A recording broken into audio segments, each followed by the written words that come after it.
That sugary black rum stain on the counter makes you teary-eyed with joy. It's almost touching how syrupy and sticky it is. How long have you been up already?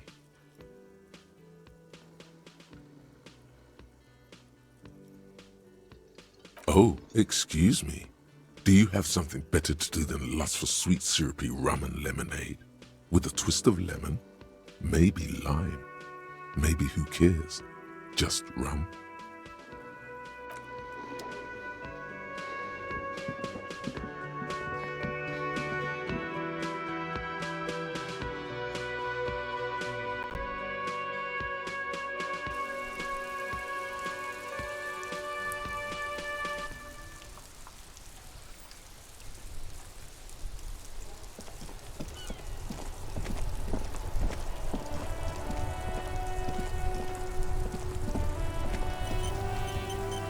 Inside, you see a set of steering levers, a radio microphone, a pull-out toolbox, and the soft glow of the fuel preheater gauge.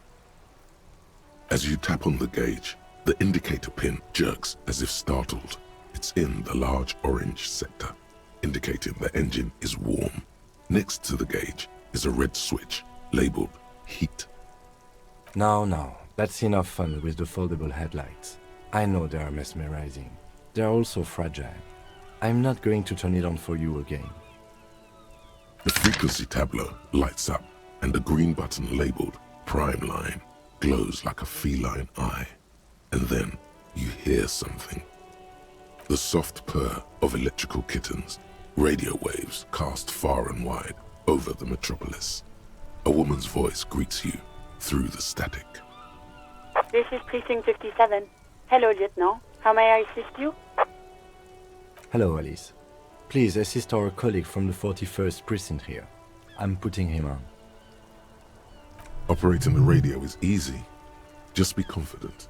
You've probably done it 1,000 times.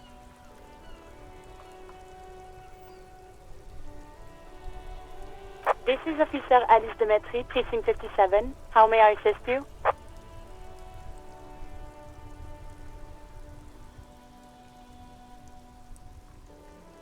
Just a second, officer.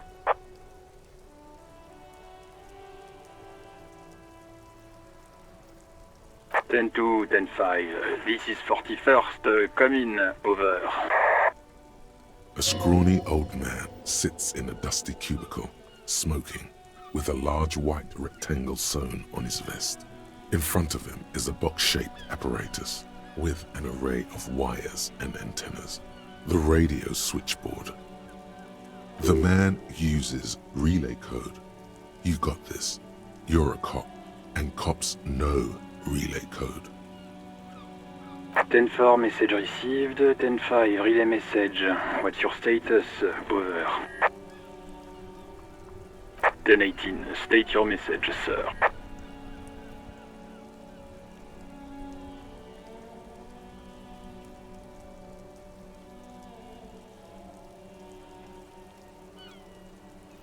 Ten-4, your badge should have most of your personal details.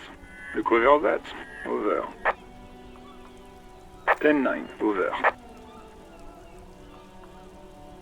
10-4, message received. This is a very serious situation. I need to 10-22 the captain. Over. Is it him? What does he want? Says he lost his badge and needs to report it. He what? He lost his badge? This is Communication Officer Jules Pidieux, sir. Over. You mean your partner? Over. What is he saying? He's asking who you are. I'm his goddamn partner. It's your partner, Satellite Officer Dietmar, sir. Over. Did he lose his memory along with his fucking badge? Who lost his badge? Dick fucking Mullen. Who do you think? It's Officer Dick Mullen from the bestseller Dick Mullen and the Lost Identity. Dick Mullen is not your name. It's the name of a fictional detective who would not lose his badge. Defend yourself. Immediately. They're laughing at you.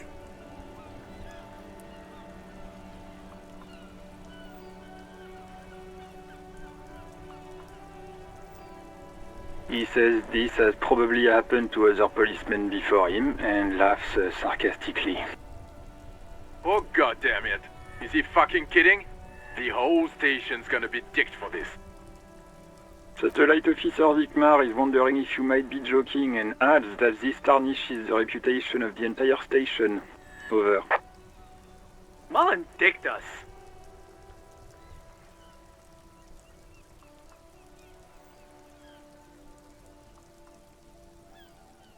Ten-4, I hear you, officer. I'm just going to make a note here that you are in pursuit of your misplaced badge. Over.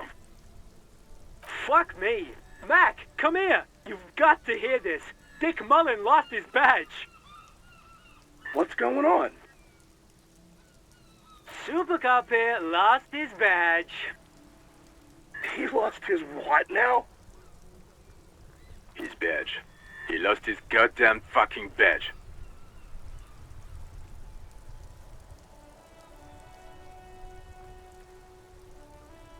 10-9, come again. I didn't get that. Over. New heights even for Captain Sober.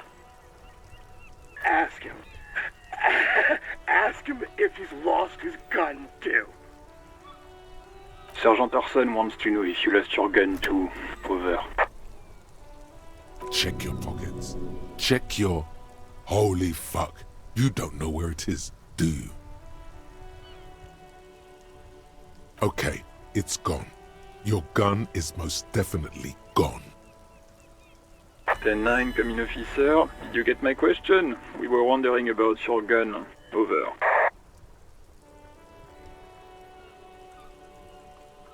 Ten one, you're breaking up. 10-9, repeat please. Over.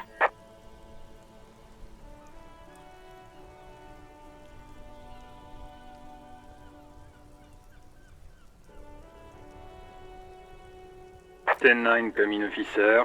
Over.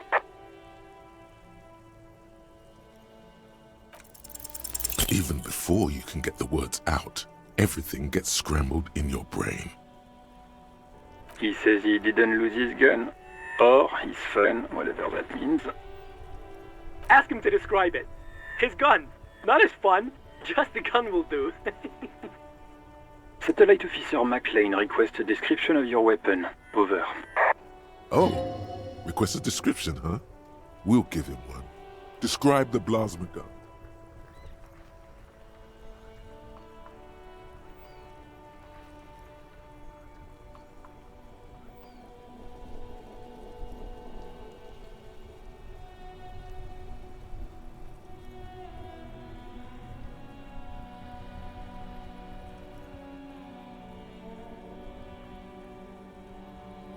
He says he doesn't have it. Dear God, he lost his gun? Oh my, I can't. This isn't really a laughing matter. Mac can face a giant of Coco Nur by himself. But Disco here made him piss his pants. Oh, I can't. Fuck. He lost his... Ask him if he still got his wiener. Oh man. I'm not going to. Ask him. Sergeant Orson here is wondering if you are still in possession of your genitalia. Over.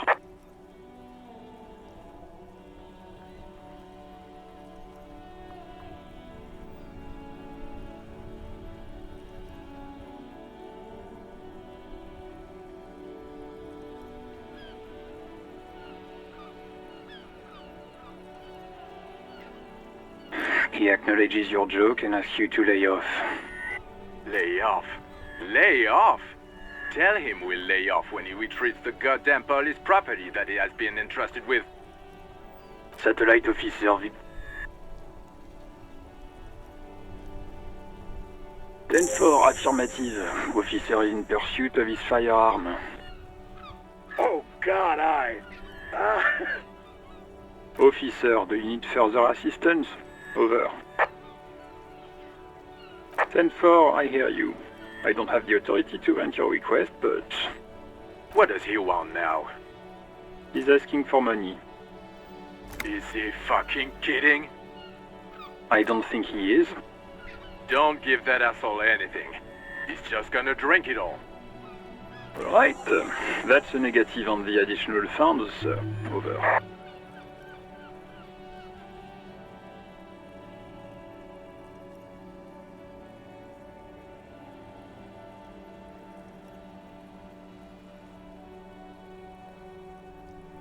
He says he's in trouble, doesn't have a place to sleep.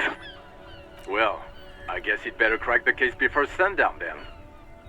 Vigmar said... Anything else, sir? Over. Roger that, 10-10. Over and out.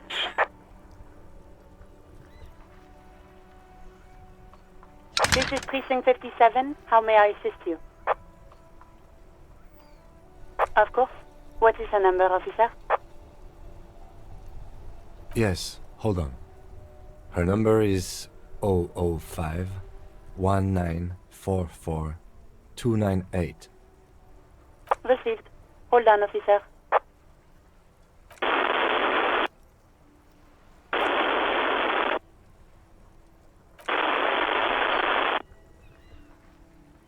Lieutenant Kitsuragi slowly begins to tap a little rhythm with his right foot. Quite a lot of time has passed.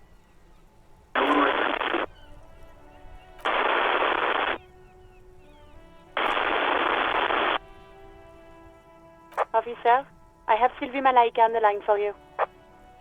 Yes, hello?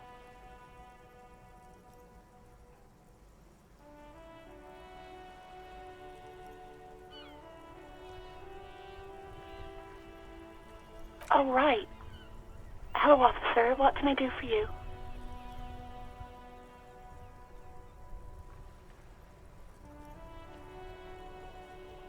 No, not me. No, sorry. I don't. Not a lot of people have phones around here. Copper thieves take the wires.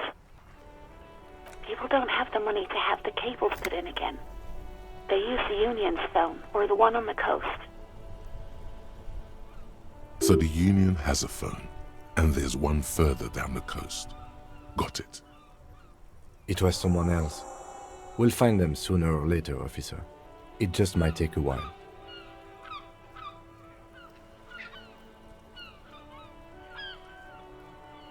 What? Of course it bothered me. But I thought the Union already knew about the corpse. No one calls the police. The Union would get angry. You know, what the Union says goes. People listen to them and they take care of their own, which is like everyone here.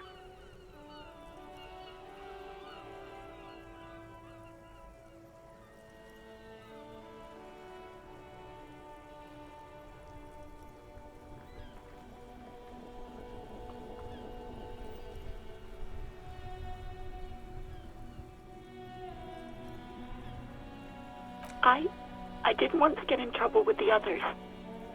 Push her further. Show her the error of her ways.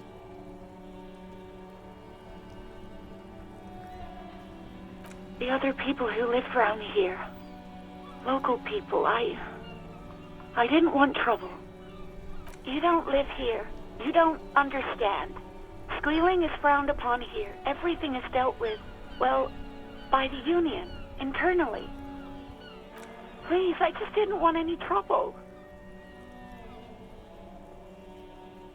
You do? Oh. What else can I do for you?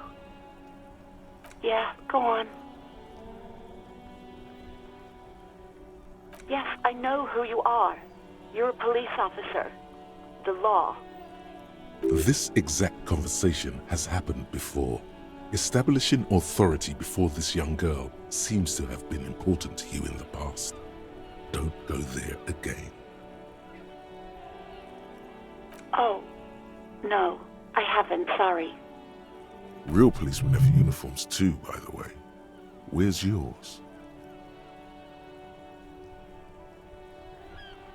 He's in plain clothes, voluntarily. It's different from not knowing where your uniform is. There are officers who wear the signature Perseus black uniforms to the highest ranks in the RCM and end up buried in them as well. Others do it more casually. Looks like you're one of them. Please, no. Not this again. Everyone saw your cool gun, detective. You were trying to impress some people with it. Everyone was eating, and... you were waving it around in everyone's face, begging them to describe it. You said it calms you, and then you started making suicide jokes. It got pretty graphic.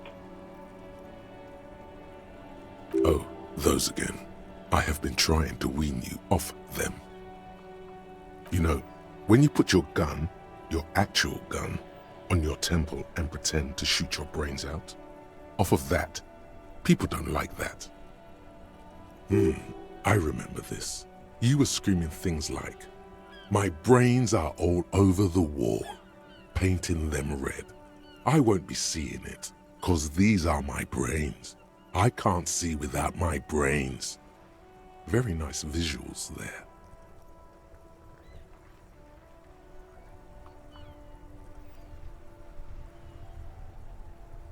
Me neither. No idea. All I know is next you were waving around money instead, saying things like, "Big bucks cannot lie," and "Guns can't buy money, but money can always buy guns." It almost looked like you pawned it, but believe me, I did not ask. Uniform? I never saw you in any uniform. You had your things on, the disco things. Well, you tried to jam it down the toilet, sir, clogging it completely. After I had unclogged the toilet and retrieved the paperwork, I threw it out in the trash, thinking you didn't need it. I am sorry about that. Anything else, detective? You mean, why did I leave the bar? Honestly, I'm not really comfortable discussing it with you, sir. Why not?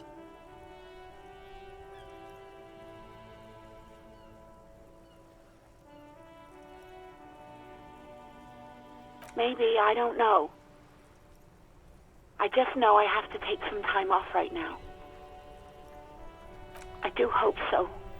Please, don't call me again. Bye.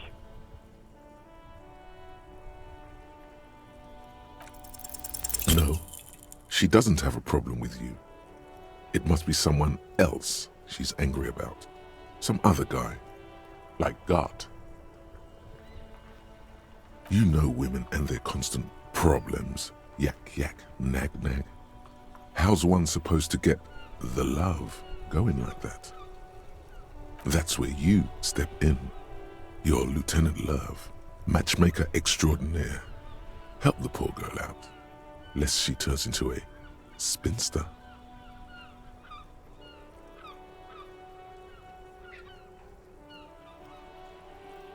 What misogyny?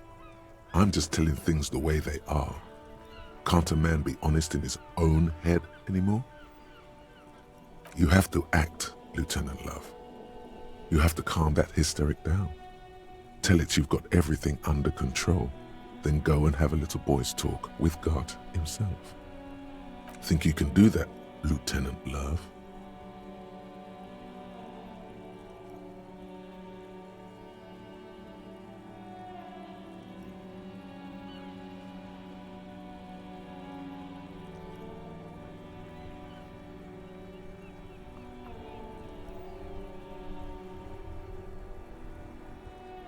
You're just a gimp. What? You want to be more empathetic? Call was terminated by the other party. Anything else, officer? 57th, over and out. In the cabin, you see a set of steering levers, a radio on a hook, a pull-out toolbox, and the soft glow of the fuel preheater gauge.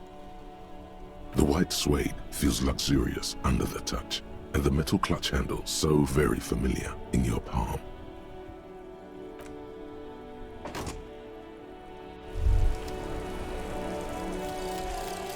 Lonesome, long way home. Here we go. Home awaits. Walk past Station 41 and through the market, past the Boogie Street spearhead to the other side of the lake, the frozen eye at the center of the district. Then past the video rental store on the corner.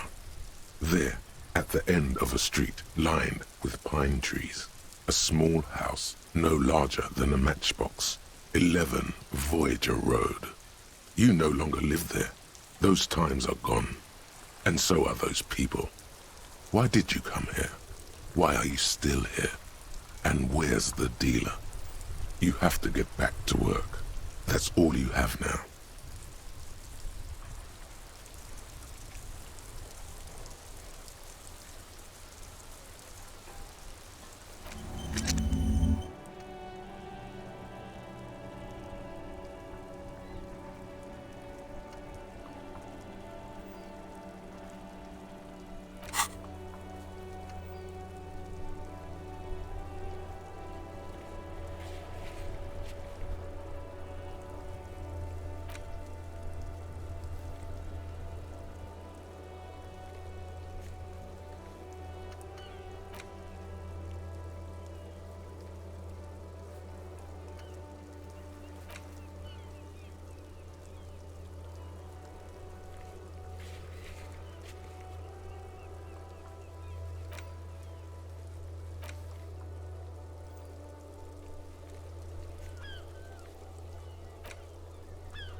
It's the ledger you found in the trash, a cabbage of papers hanging from the board, with the permeables drawer inside.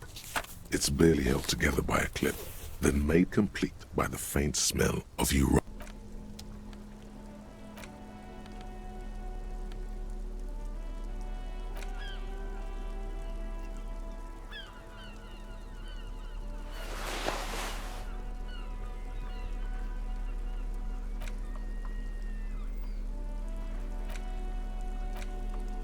It's the ledger you found in the trash. The two sides of the board appear slightly misaligned, like a drawer that's come off its slides. If you bend the plastic on your knee slowly, the slides snap back into place. It should be possible to just, Without resistance or sound, the two panels move against each other. The compartment is now open. 2 ticket stubs and a handmade postcard.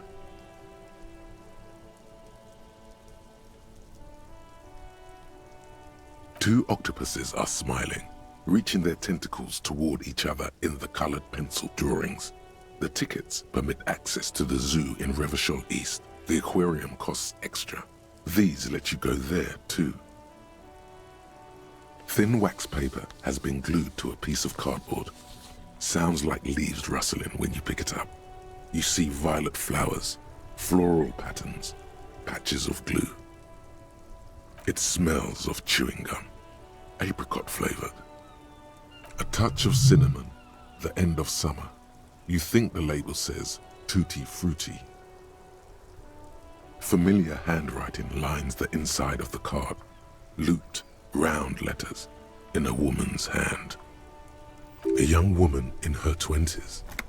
There is care, effort, and a smile, you think. Although that is not something you can read from someone's handwriting. Harry, it begins. You're already reading. I wanted to write you a letter so you can read it when you wake up. Maybe it will make you happy. Throw it away, please. Your hand shakes, holding the card. Every morning when I step out and you're asleep behind me, it says, I find a little piece of sadness in me. I carry it in my chest, down Voyager Road. Every step I take, it grows. By the time I reach the fuel station, it has filled me entirely. I step onto the light rail and look back. Sparks fall from the bow collector.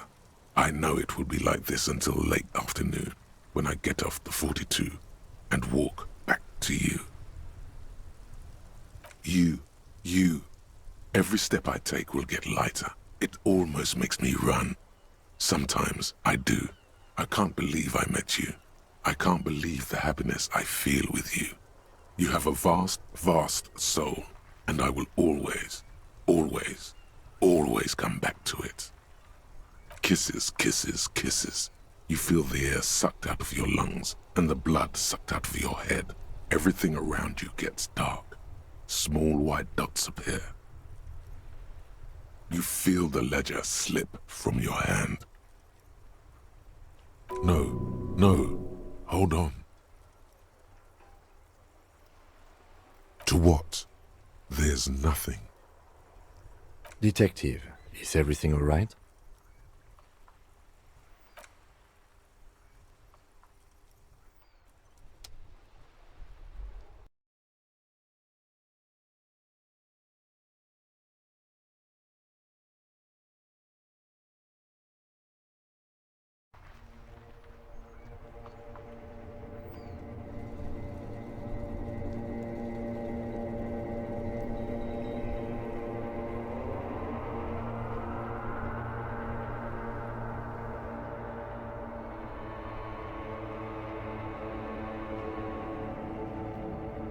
There is nothing.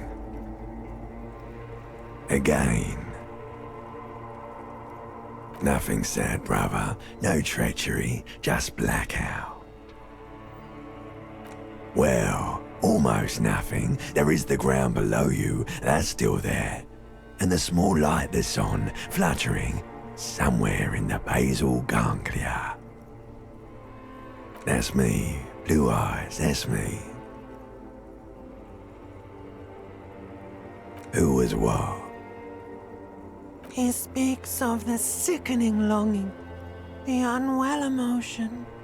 Even in the darkness, he's grasping for it. Still trying to hold on to the great sorrows slipping in the water. Slimy. Here in the paleo-mammalian cortex, we call it the shadow. Because it's always there. Tell him. Ah, yes. In the olfactory system, they call it the apricot chewing gum scented one. It's unhealthy of them to linger on it so. But as they say, what do you do? It didn't smell nice. It smelled like betrayal.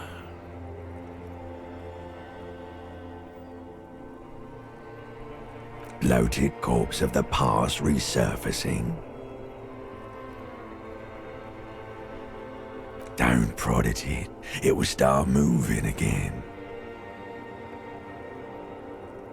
There is no Voyager Road. There are no roads, no houses, no lights in the windows. It's all on pause. You think they would let you? Until you disintegrate into biomolecules? No. Someone is breathing on your face now, inspecting your pupils, stupid idiot. Yes. They're pouring something on you. It's in you. And It's delicious. Glowing lights on a dashboard emerge out of nothingness. In the upholstered cabin of Lieutenant Kitsuragi's motor carriage, seated in the driver's basket, the air is thick with leatherworks and heavy fuel oil. Cold water runs down your chin. Drink. Water. The water is cold, silvery, the stuff of life itself, as it pours down your parched throat. The pounding in your head recedes. The darkness parts. Drink. You haven't drunk water in 2 days. Did you know the human body is not made to survive on alcohol alone? You need a secondary form of hydration. With greedy gulps, you down half a liter of cold water. Some of it spills on the driver's seat. The lieutenant pays no heed to it. What happened?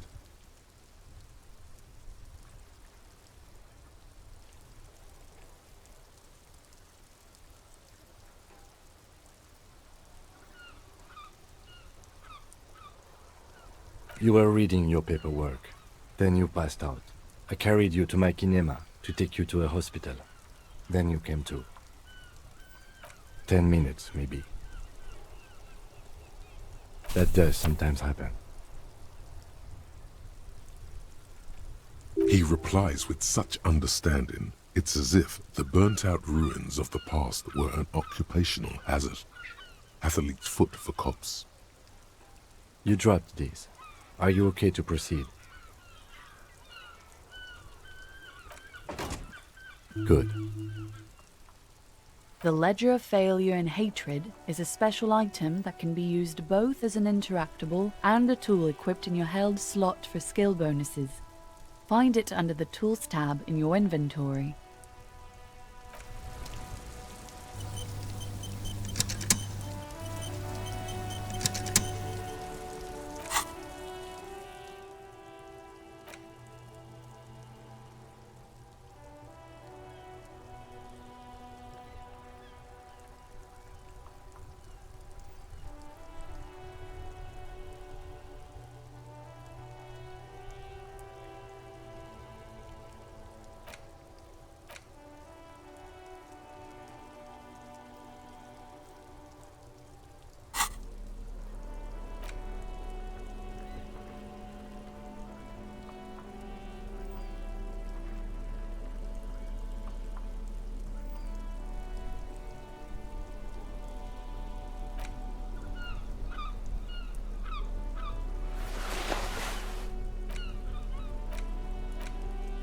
It's the ledger you found in the trash. A cabbage of papers hanging from the board, with the thin, see-through copy of paper.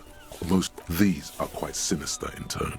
They give a date and time for the person to appear at the specified precinct police station. Below the call are the criminal charges you risk by not appearing. All in a print so small it could be considered downright cute. A dozen pages of thin copy paper, bright red in color. You see the parameters of a deceased human form waiting to be filled in. Age, sex, condition of internal organs. A monetary penalization ranging from 20 to 250 real. Severe cases allow for 1,000 real, but that requires special paperwork. The details of issuing these fines are spread out over the rest of the fields. But they appear pleasantly vague. Yes, all that remains now is to fill those forms and hand them to people. Fines for wrongdoers, interview requests for bad guys, and field autopsies to dead guys.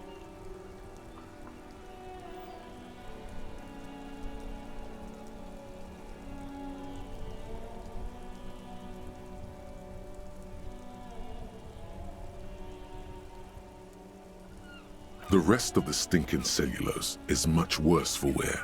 Being sandwiched between the board and the rest of the paperwork must have spared the fragile copier paper.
typical Martinez streetlight sits among assorted floor and table lamps.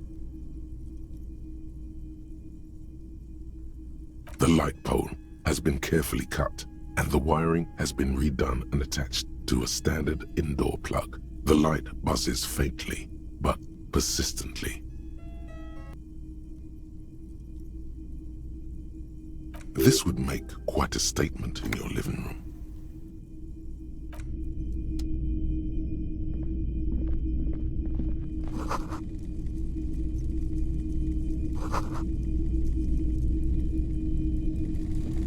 You see rows of toy soldiers guarding the rest of the trinkets displayed on the table.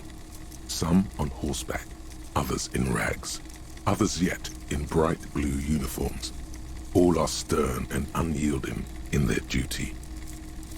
Try to find something pretty and cool here, then use it to win her back.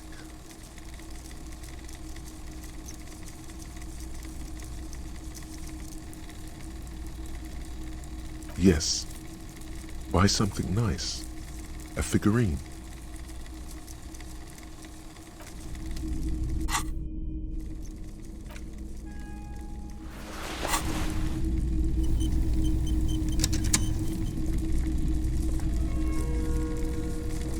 Yes?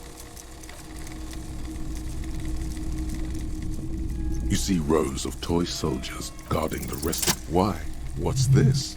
A headless man riding a horse? A headless man wearing futuristic tracksuit trousers that say found? Oh, that's the Headless Phone Rider. The Headless Phone Rider.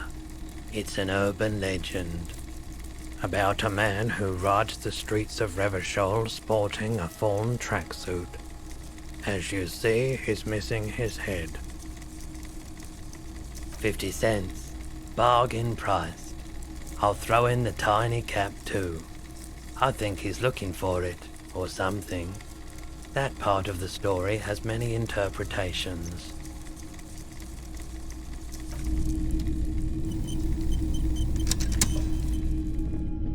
The boomboxes on the shelf look well-loved and well-traveled.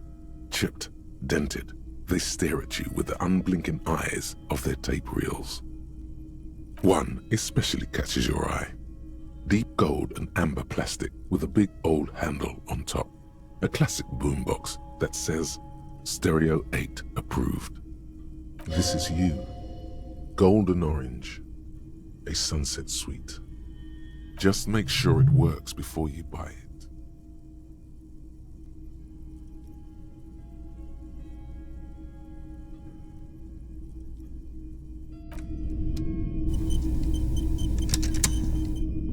It's not often that I see officers from the RCM in my pawn shop. What can I do for you? His courtesy is not insincere, but he prefers being alone with his projector, just watching the movement of light across the walls of the shop.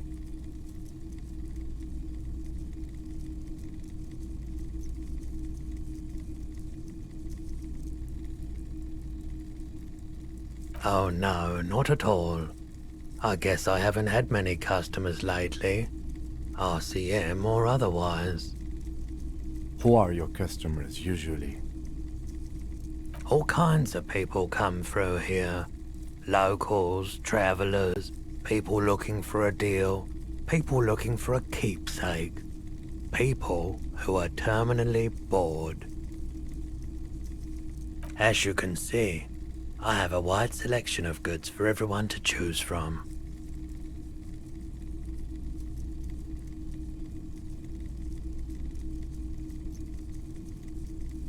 It keeps me entertained.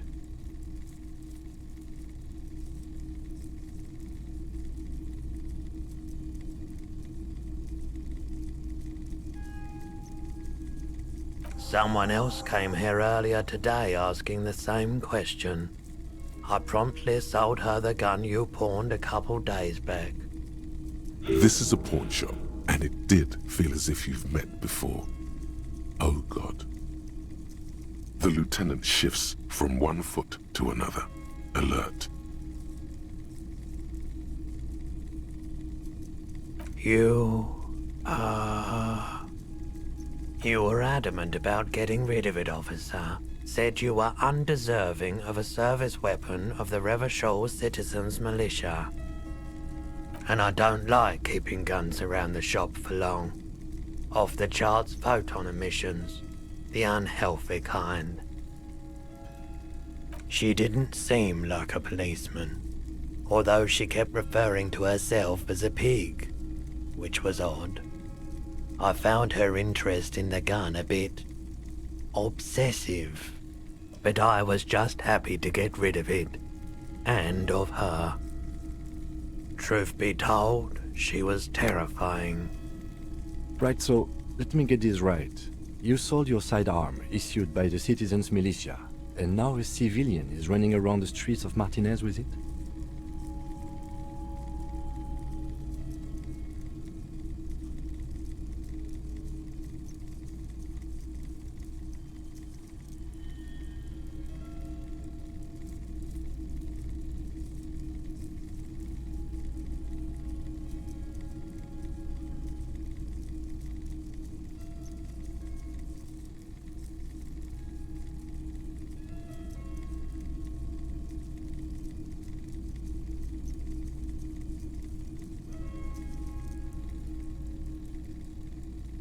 You're right that she could cast aspersions on the Force. We have to find her. My apologies, officer, but I have no idea where she was coming from or where she went. A needle in a haystack. There is nothing you can do about it now. You'll just have to hope you luck upon her somehow. Of course.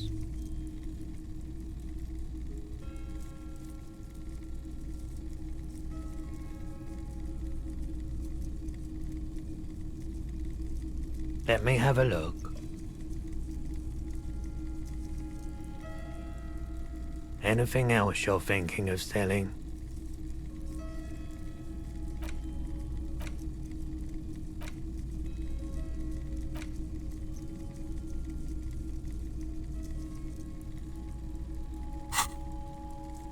Another time, perhaps.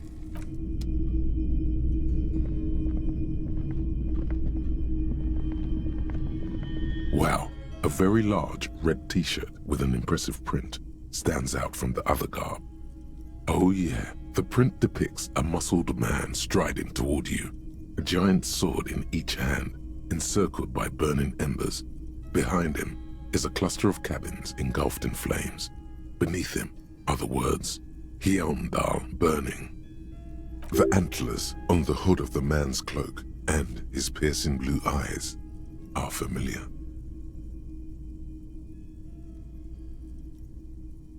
It's the man from Hjelmdal. Walking away from his burning village, yes.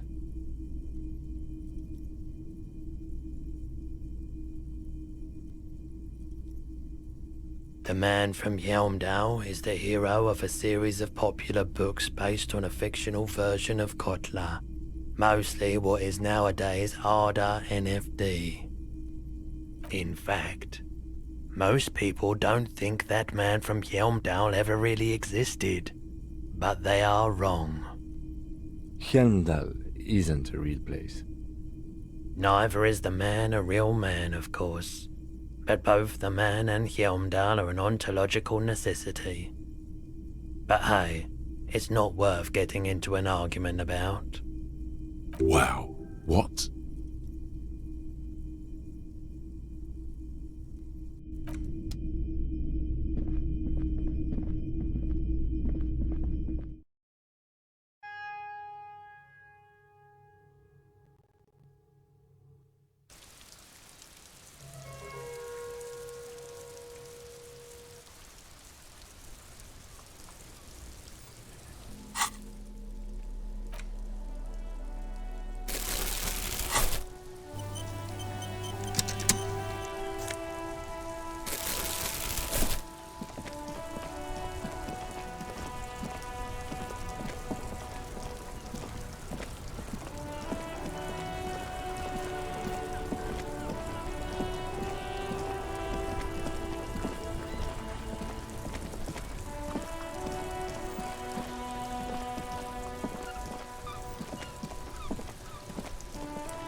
The tear machine stands in the corner. A sign says, 1 bottle equals 10 cents.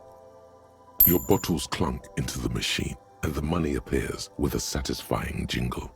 You're a richer man now.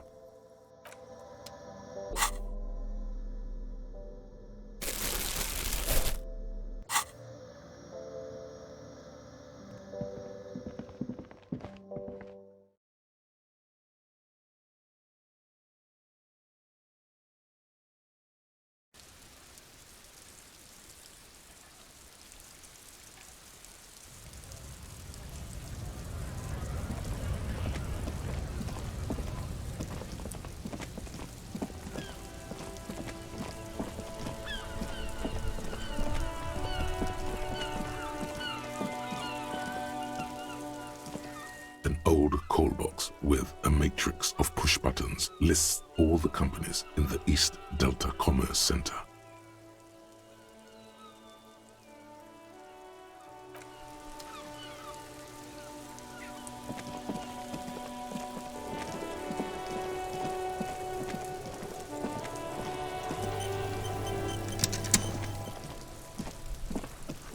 There he still is, looking right through you with his white eyes. The body below is entirely dedicated.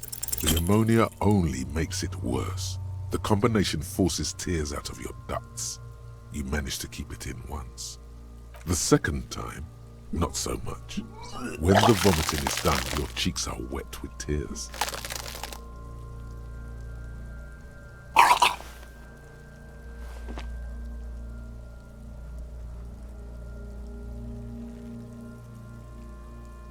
Are you okay, officer? The weight is reassuring, like a crenel on solid fortification. Pat, pat, pat. You're facing tough odds here. It's aggravated further by alcohol withdrawal.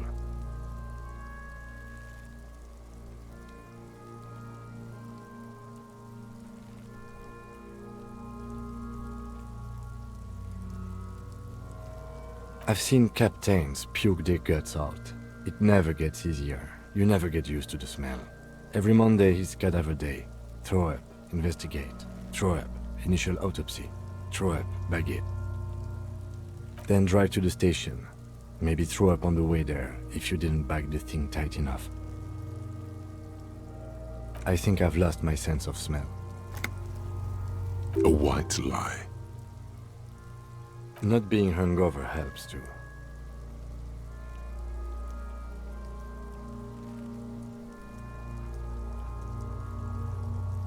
That's probably a good idea. Clear our heads. But before we can do that, you need to get your shit together. We should go talk to the locals. Find something else to do while the wind changes. It's pretty bad right now. You've gained a thought. When this dialogue is over, go to your thought cabinet and internalize it for special bonuses and effects. Give it half an hour. Get yourself together. Then come back and have another go.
Can I help you?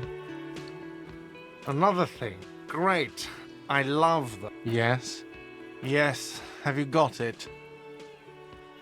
A lot. A lot. For the room, drink... Like what?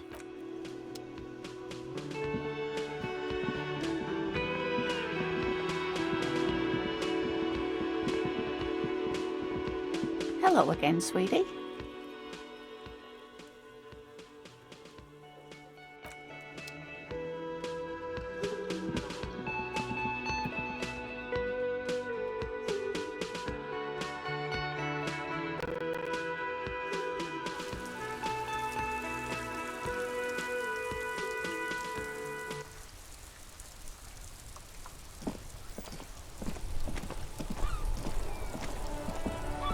Hello again, officer.